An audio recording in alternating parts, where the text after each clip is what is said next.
में अच्छी तरह बिठा रहे। ये लड़ाई बड़ी लंबी चलने वाली है। अब दो चीजें ज़हन में रखिएगा, अमेरिका का आगे प्लान क्या है। उसने जिन ममालिक को वो बराह रास्त उसमें शामिल ही होगा जो ईरान के करीब लगते हैं, उनसे वो मांगेगा अड्डे कि मुझे फौजी अड्डे दो, मैंने यहाँ पर ईरान पर हमला करना है क्योंकि fuel and even medical supplies to the medical sector.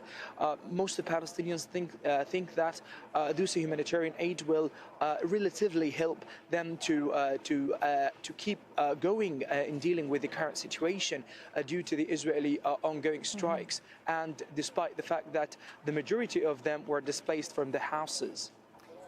Tariq, we know there have been constant strikes in the south, in Khan Yunis, where you are, also in Rafah near the crossing. Presumably those would have to stop in order for the aid trucks to get in. Do we know if that might happen? Well, till this current moment, the Israeli bombardment inside the Gaza Strip continue. Logically, these kind of bombardment must stop from tomorrow morning in order to give a chance for the humanitarian troops to enter the Gaza Strip and to be distributed under the supervision of the United Nations. Unless these kind of attacks will continue, there's going to be a difficulty in terms of the entry of these kinds of humanitarian troops. So till this current moment, the Israeli bombardment of the Gaza Strip continued. One of the latest bombardments hit a residential building in Khan Yunis city, causing severe damage to that building. Tariq Abu Azum there with that latest report for us from the ground in the Gaza Strip. Thank you, Tariq, and please stay safe. Well, we've now been getting reports of a drone and rocket attack on the Ain al-Assad airbase that hosts US and other international forces in western Iraq. Now, according to the Reuters news agency, multiple blasts were heard near the base.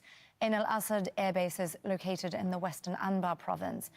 Meanwhile, in a separate incident, the US Navy has intercepted 3 missiles in the northern Red Sea. The Pentagon say they believe this was a Houthi attack launched from Yemen, and the preliminary evidence suggests that the drones and missiles were potentially heading towards Israel. The crew of the guided missile destroyer USS Carney, operating in the northern Red Sea earlier today, shot down 3 land attack cruise missiles and several drones that were launched by Houthi forces in Yemen. This action was a demonstration of the integrated air and missile defense architecture that we have built in the Middle East and that we are prepared to utilize whenever necessary to protect our partners and our interests in this important region. There were no casualties to U.S. forces and none that we know of to any civilians on the ground. Information about these engagements is still being processed. We cannot say for certain what these missiles and drones were targeting, but they were launched from Yemen, heading north along the Red Sea, potentially towards targets in Israel. Shihab Ratanzi is following these developments for us from Washington, D.C. But first, let's speak to Mahmoud Abdul Wahid. He's in the Iraqi capital, Baghdad. Mahmoud, just listening to that press conference from the Pentagon, no details on what's just happened at Ain al-Assad. What do we know right now?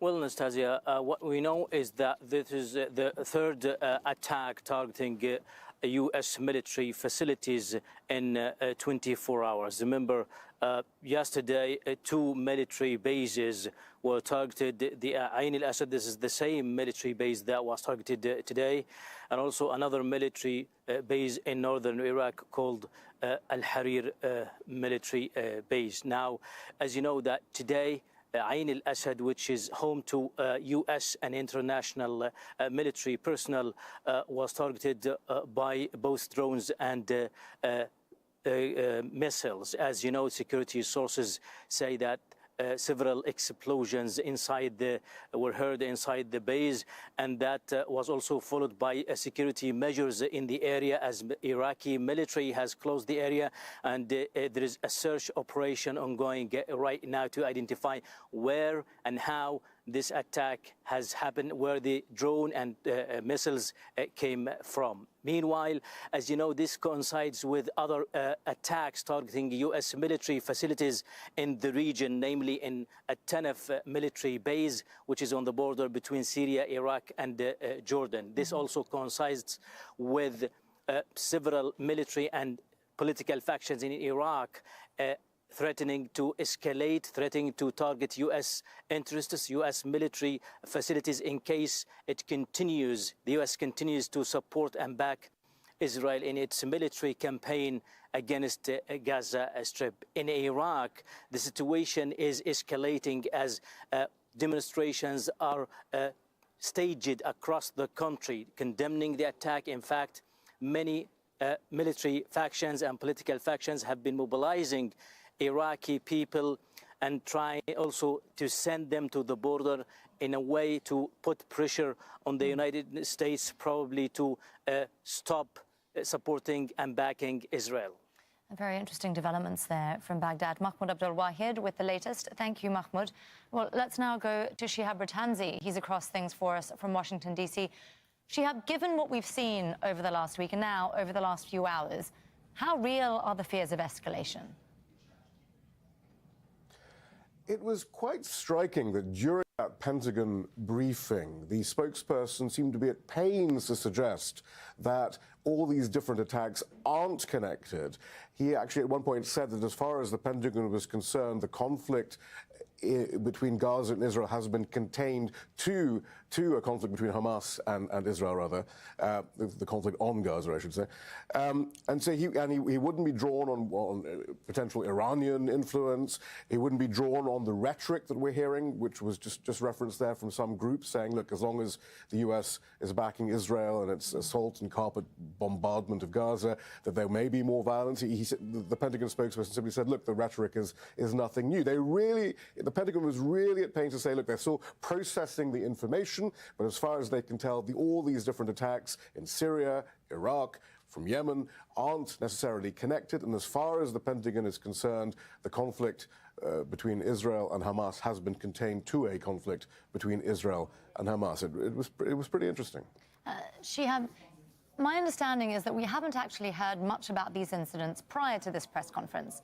So it seems that there hasn't been a great deal of information sharing from the Pentagon over the last few days. What should we make of that, if anything? It's so difficult because, again, they were at pains to say, look, they're still processing all the information, and at the moment, as far as they're concerned, none of these incidents are connected. Yeah, and so you're right. In some of these cases, we were hearing from reports on the ground, not from the Pentagon, and we've only just had that confirmation from the Pentagon. I'm afraid your guess is as good as mine, though, as to why the Pentagon is presenting it like this, but certainly they are being very cautious now about linking all these attacks to the current conflict in Gaza. Shihab Ratanzi, across that for us from Washington, D.C. Thank you, Shihab.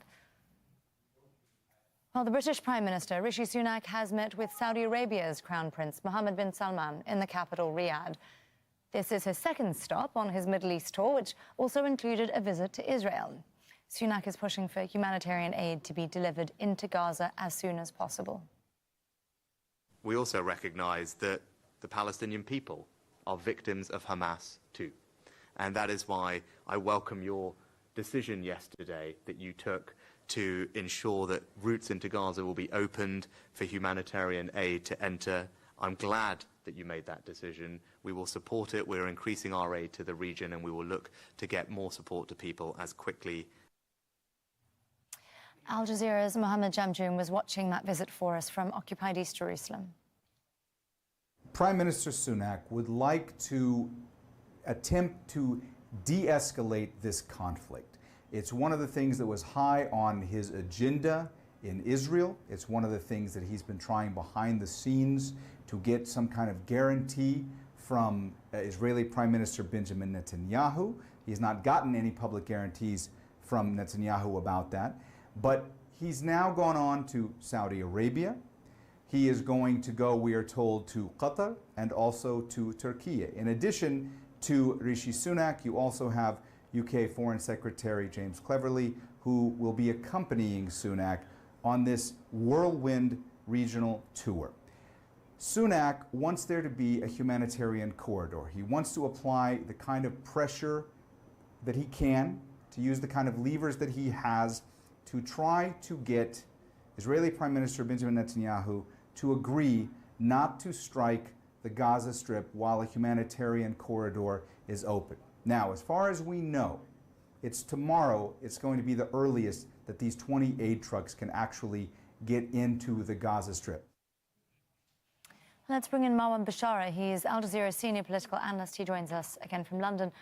Marwan, the thing that Western leaders have feared the most from this, seemingly, is an escalation into a broader regional war. Now, given the incidents we're hearing about and seeing in Iraq, Syria and Lebanon, how real is that possibility now? Real. I've sort of argued against it from day one, especially as soon as I heard of American naval strike, aircraft carriers sort of being dispatched to the Eastern Mediterranean.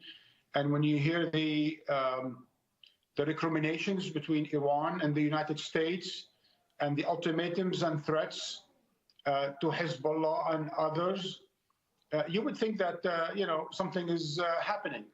I wasn't really convinced that it would actually happen. I mean, there was a lot of heat, but we didn't see the fire. And then things started escalating. And today, they've escalated even further, not just rhetorically, but also on the ground and on the Lebanese-Israel border. So all coming together, there are different signs of why this is widening to be something more dangerous than simply, Israel taking advantage of an impotent, divided region in order to bomb and torture Gaza. I think President Biden's fears of a widening conflict are actually taking place, and I think the United States is partially to blame. Marwan, we know that regional leaders are also concerned. We've seen Saudi Crown Prince Mohammed bin Salman. He met with Sunak and also, I believe, in the last few hours with the UN Secretary General, Antonio Guterres. How much influence do the Gulf states wield at the moment? Well, the Gulf states now are the only states that have both the money and the stability, in one form or another. They've come together after the boycott of Qatar was resolved. They certainly do have the leverage and they do have the relationships. And unlike other countries that are either crippled in debt or in civil war, they are able more or less to engage with the international community on these questions. Now, of course, they're not all united, right? I mean, some of them, like the United Arab Emirates, have condemned the attack in Israel, while others, like Saudi Arabia, did not, but rather condemned Israel's bombing on Gaza. So there isn't a truly united position, like when it comes to the details, but there is an overall consensus that Gaza needs to be supported and that Israel must end its bombing.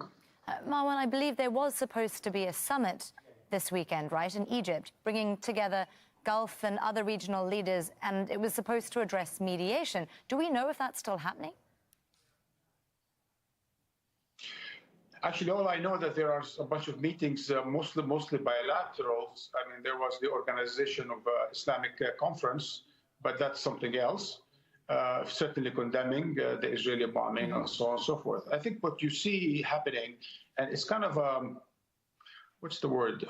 discouraging, that there are so many meetings. The diplomacy is happening mostly on a bilateral levels. There are no real serious effort at certain, like the Arab League coming together beyond the foreign ministers to start putting some pressure. And the Europeans are coming also divided. One day you have the German, and then another day the French, and then, the English, and so on and so forth. The West are also not coming, especially the Europeans are not coming together. So there's a lot of bilateral moves, but there's hardly anything on the multilateral. And certainly those who could count, like the European Union, are certainly absent. Or if they are present, they are parroting the American position. Marwan, I want to pick up on something you said earlier. You were talking about the Lebanese border. Hamas has put out a call for other armed groups like Hezbollah to join the fight. Hezbollah feels like it's been pretty cautious so far in its engagement. What might change that? I think there's a brewing anger, pent-up tension, I would say even pent-up violence in the region. And certainly those movements like Hezbollah that were born out of the Israeli occupation of Lebanon, like Hamas was born out of the occupation of Palestine. Those movements, hold a grudge. They have an issue. I mean, they are existentially opposed to Israel in the sense that they have really come out of the suffering and the destruction, the mayhem that Israel has inflicted upon their societies. And now that Hezbollah watches Hamas, watches Gaza being destroyed by Israel without any one of the Arab countries coming to their help, regardless what you think of Hezbollah and its role in Syria, its role in Lebanon, all of them, but are easily questioned about the past 10 years. But when it comes to the question of this incredible bombings of Gaza, they feel that they could be next, but they also feel a certain direct solidarity with Hamas and the people with Gaza, and they feel that, like the United States feels towards Israel, they feel towards the Palestinians and Hamas. Marwan Bashara, the Al Jazeera senior political analyst, speaking to us today from London. Great to get your thoughts. Marwan, thank you for joining us again. Well, Israeli airstrikes have targeted areas close to villages in southern Lebanon. Missiles were fired at Hezbollah positions near Kafr Shuba, and Israel has evacuated towns along that border with Lebanon after repeated exchanges of fire there. Zaina Khoda reports now from southern Lebanon. Israel's military says it's targeting Hezbollah positions across the border in Lebanon. It's facing a guerrilla war. The Iranian-backed Lebanese armed group has been attacking Israeli military positions along the border, as well as tanks using precision-guided missiles. The warring sides have been trading fire along what has been an active front line since Israel started to attack Gaza more than a week ago. Hezbollah joined the battle after a call by its ally Hamas, but it's very much limiting its response within the rules of engagement established since its last war with Israel in 2006. Israel says it doesn't want to be dragged into war on a second front, but it has threatened to respond forcefully if attacked. To engage Hezbollah in a full-scale war, it's a very risky thing. It is not popular among the Lebanese population first, and it has to have a green light from the Iranian regime, because that might create a new dynamics in the Middle East altogether. So a decision of that. WordPress and WooCommerce plugins can be so expensive. Here at WordPress IT, we provide as well. Hezbollah has said it's not neutral in the conflict. Its backer Iran has repeatedly warned of a war that would engulf the whole region if attacks against Gaza continue. But the so-called axis of resistance hasn't said what their red line is, except that Gaza will not fall.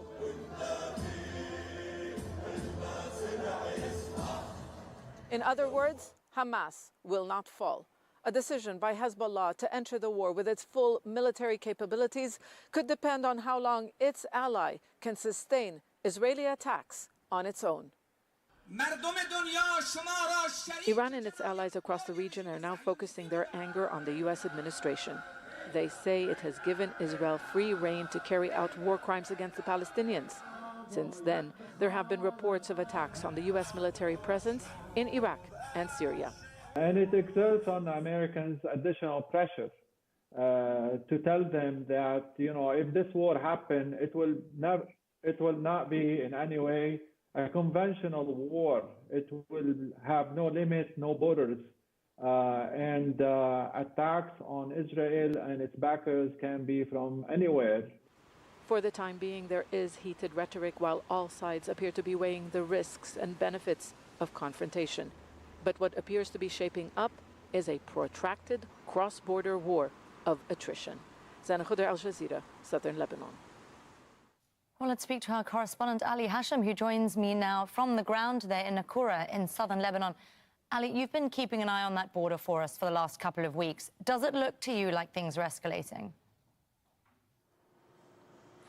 Well, we can say that day after day we see things getting on a higher situation, whereas this escalation is contained till the moment, but it's clear that day after day there are more attacks, more anti-tank guided missiles being hit on Israeli tanks, more Israeli shellings. For example, today there were attacks over the 120 kilometers border between Lebanon and Israel.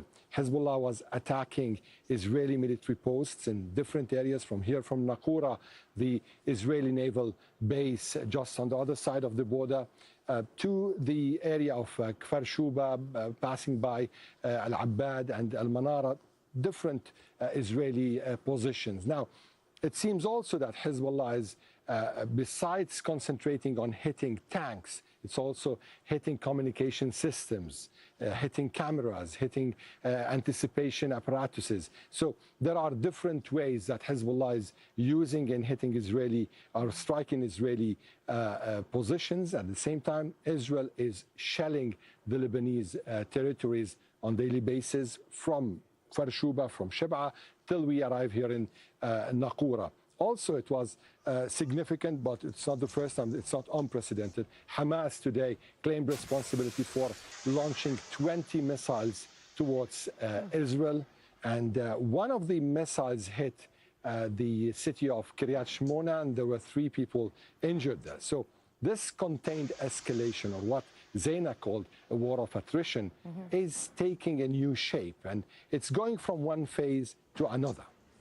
Ali, I also believe there was an incident with Israeli ground forces very recently where a civilian was killed. Can you tell us more? Well, there was a group of journalists, Iranian journalists, with 3 Lebanese citizens who came close to Al-Abbad military post in the central sector of the border. And at that moment, the Israelis shot gunfires on the journalists and the Lebanese citizens. One of the citizens of the Lebanese was killed, 2 were injured. And later on, the United Nations, the UNIFIL, United Nations Force in Lebanon, tried to arrange a situation whereas they can get back the people and hand them to the Lebanese army. Ali Hashim there on the ground for us in southern Lebanon with all the latest. Thank you, Ali. Well, still ahead here on Al Jazeera, we'll have continuing special coverage of the war on Gaza. Do stay with us.